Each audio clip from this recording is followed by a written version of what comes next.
Welcome back to the Nepsi live news update. र नेप्सी आजको date 2021 जनवरी 6। आज के भयो त नेप्सीमा भन्दाखेरि आज 2 दिनको करेक्सन पछि आज तेस्रो दिन नेप्सी 2178.57 बिन्दुमा गएर बन्द भएको छ। र हिजो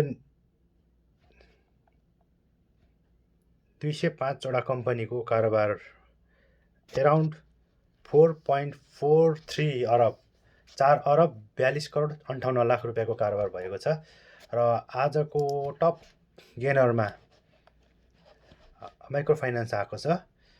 कालिका लघुवित्त डेभलपमेन्ट ब्याङ्कको 10% चेन्ज भएको छ। त्यसको अहिले प्राइस 968 मा बन्द भएको छ। अर्को जनउत्थान सामुदायिक लघुवित्त विकास ब्याङ्क 9.9% चेन्ज भएर 2179। त्यस्तै अर्को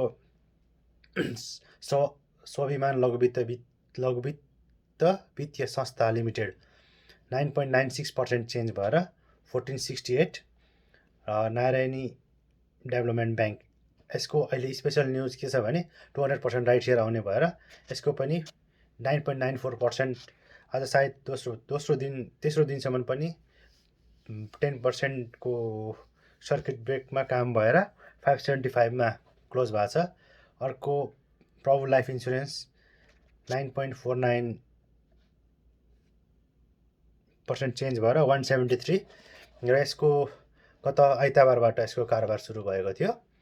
र अर्को भनेको सपोर्ट माइक्रो फाइनान्सको 8.8% चेन्ज भएर 1175।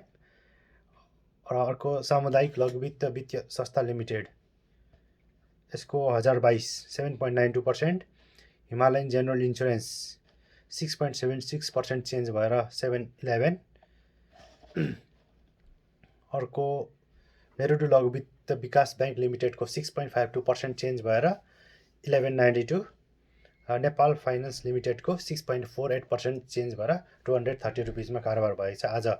आज सबैभन्दा धेरै लुज गर्ने कम्पनीमा नेपाल इन्भेस्टमेन्ट ब्याङ्कको प्रमोटर सेयरको 8.55%, जोशी हाइड्रो पावरको -5.13, नेपाल हाइड्रो पावर डेभलपरको -4.2% भएर 228, घलेम्दीको -4.2 भएर 114, श्री इन्भेस्टमेन्ट फाइनेन्सको -3.8 भएर 177, बोटलर्स नेपाल तराईको -3.77 भएर 8901। र अर्को सिनर्जी पावर डेभलपमेन्टको -2.67 भएर 219, अपी पावर लिमिटेडको -2.66% घटेर 256, नेपाल हाइड्रो पावर कम्पनी लिमिटेडको -2.54 भएर 115, र लिबर्टी एनर्जी कम्पनी लिमिटेडको -2.3% घटेर 212। आज हाइड्रो पावरहरूमा धेरै नै सेल प्रेसर देखिएको रहेछ। त्यस्तै अब आजको टप 10 ओभर्समा नेपाल लाइफ इन्सुरेन्स, त्यस्तै Shikhar insurance, Nepal reinsurance company, Nepal telecom, Himalayan distillery, Sanima bank limited, Prabhu bank limited, Siddhartha bank limited, united insurance र Nepal Neco insurance corporation limited छ। आजको टप सेक्टरमा कमर्सियल ब्याङ्क हिजो जस्तै छ, सेम कमर्सियल ब्याङ्क, त्यसपछि non life insurance, micro finance, life insurance, अन्य सेक्टर्स अगाडि आएको छ। आज हाइड्रो पछाडि परेको छ। Manufacturing processing, promoter shares, development bank and finance यो भइहाल्यो। र आजको टप न्युज मेकर के छ त भन्दाखेरि ओके लेट मी सी। आजको टप न्युज हेर्दै जाने हो भने अघि पनि मैले भनेको थिएँ हाम्रो एनएबिबिसीको 200% राइट सेयरको लागि अगाडि बढाएको छ।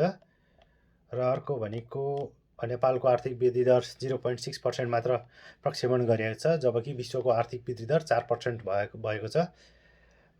त्यस्तै अर्को भनेको सिङ्गटी हाइड्रो इनर्जी कर्पोरेसन लिमिटेडद्वारा चाहिँ चाँडै नै आइपिओ निकाल्ने भन्ने कुरा आएको छ।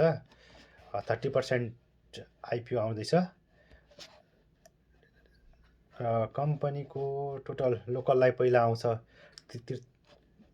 43,50,000 वो लोकललाई पब्लिकलाई आउँछ। The company has okay, vehicles and the general public पछि will be 4,43,50,000 पब्लिकमा आउने कुरा रहेछ। यो सिङ्गटी हाइड्रो लिमिटेड 43.5 लाख युनिटको यो। र अब अर्को हेरौँ लेट मी सी अरू के छ त टप न्युज।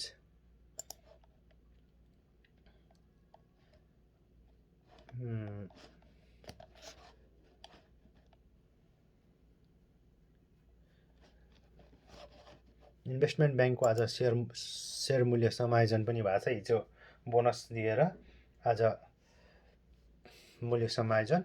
सिटिजन्स ब्याङ्कले तिनाउ डेभलपमेन्ट ब्याङ्कलाई 100:96 एक्वायर गर्ने भएको छ। तिनाउको हजुरसँग 100 किता छ भने सिटिजन्स ब्याङ्कको 96 किता पाइनेछ।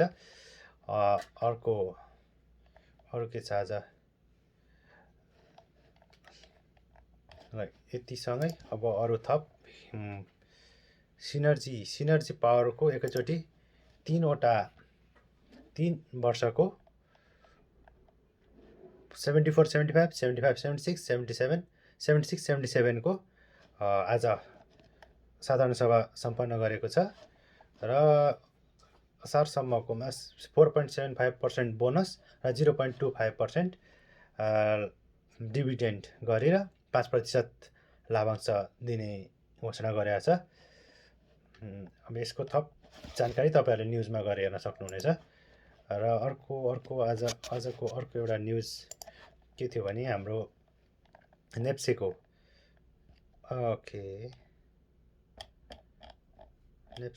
हाम्रो आजको कहाँ छ त सपोर्ट रेजिस्टेन्स भन्ने कुराहरू एउटा यहाँ राइटिङ देखाएको थिएँ मैले। लेट मी सी आजको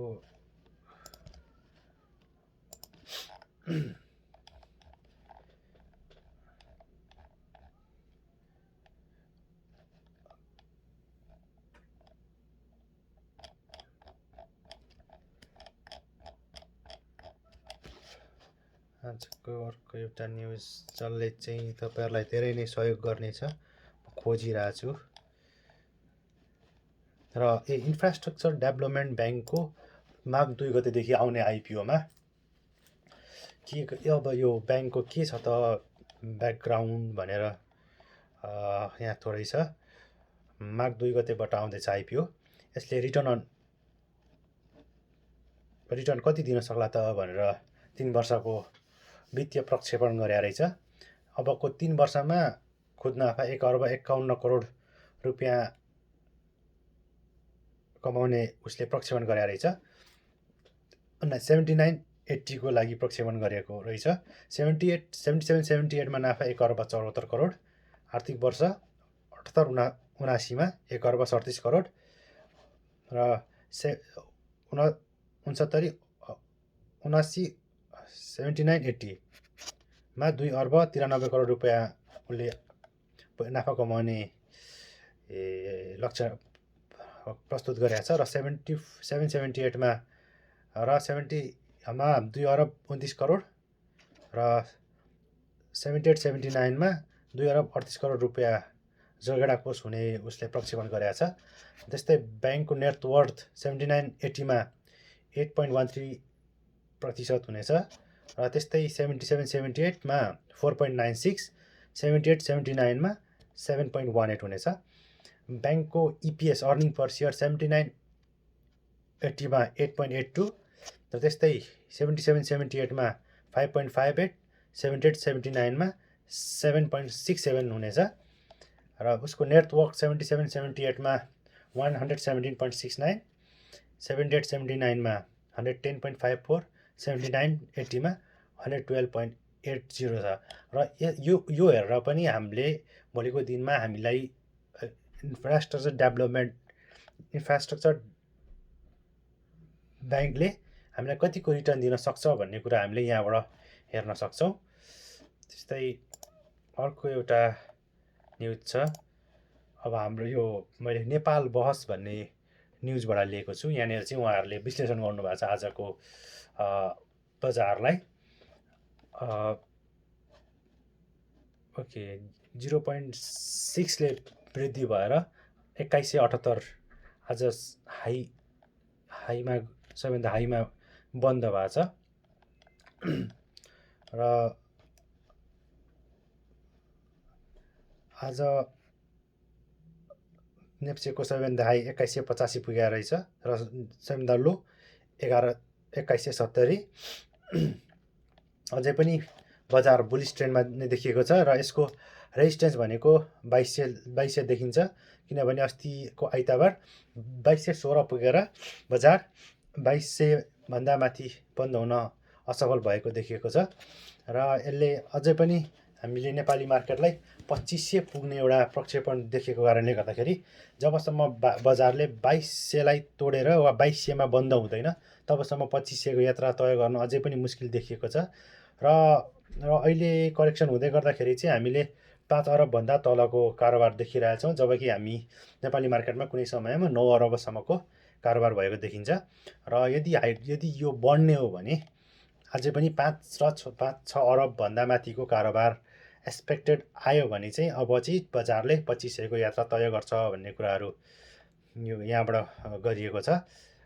मैले टप कमाउने कम्पनीहरू अघि मैले भने र गुमाउने पनि मैले भनिसकेको छु र यसरी अबको बजार के होला भन्ने कुराहरू यसरी उहाँहरूले प्रक्षेपण गर्नुभएको छ र यस अनुसारै हामीले पनि उहाँहरूलाई फलो गर्न सक्छौँ र केही समय हिजो र अस्तिको बजार थोरै करेक्सन भए पनि आज बजार थोरै भए पनि माथि जान सफल भएको छ र आजको टप न्युज यति नै छ र अरू पनि टप न्युजहरूलाई म फेरि अपडेट गर्दै जानेछु र आजको लागि